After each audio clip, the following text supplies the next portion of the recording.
Yo mga idol, kamusta? Sports Talk PH nga pala.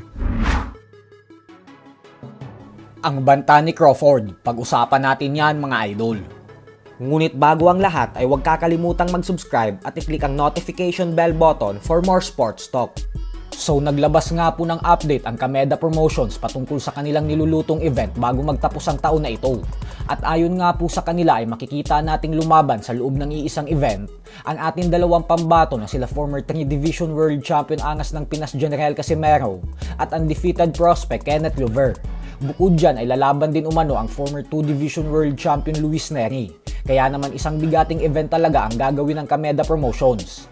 Pero syempre dahil sa buwan pa ng Oktubre magtatapos ang isang taong pagkakasuspindi ni Casimero sa bansang Japan, kaya naman asahan po natin na sa buwan pa ng Nobyembre o Disyembre gaganapin ang nasabing event.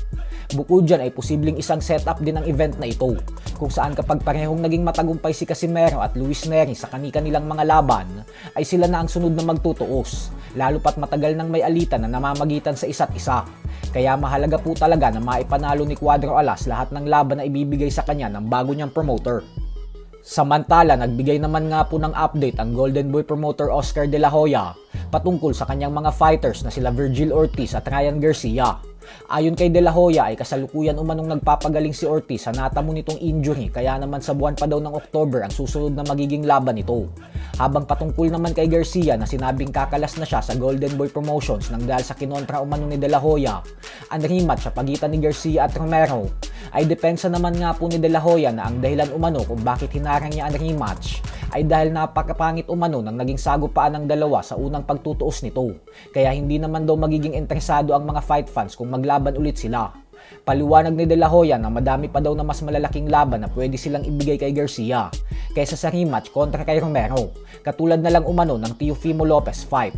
Pero syempre hindi niya daw ito mabibigay kay Garcia kung tuluyan na itong aalis sa puder niya. Sa kabilang banda naman mga idol ay tila na-insulto naman nga po ang former 2 Division Undisputed World Champion Terence Crawford matapos maliitin ni Canelo Alvarez ang listahan ng kanyang mga tinalo. Para po kasi sa mga hindi nakakaalam ay sinabi ni Canelo ng harap-harapan kay Crawford na alam niya naman daw na isang magaling na fighter talaga si Crawford, pero wala daw mga bilang ang tinalo nito maliban kay Errol Spence Jr.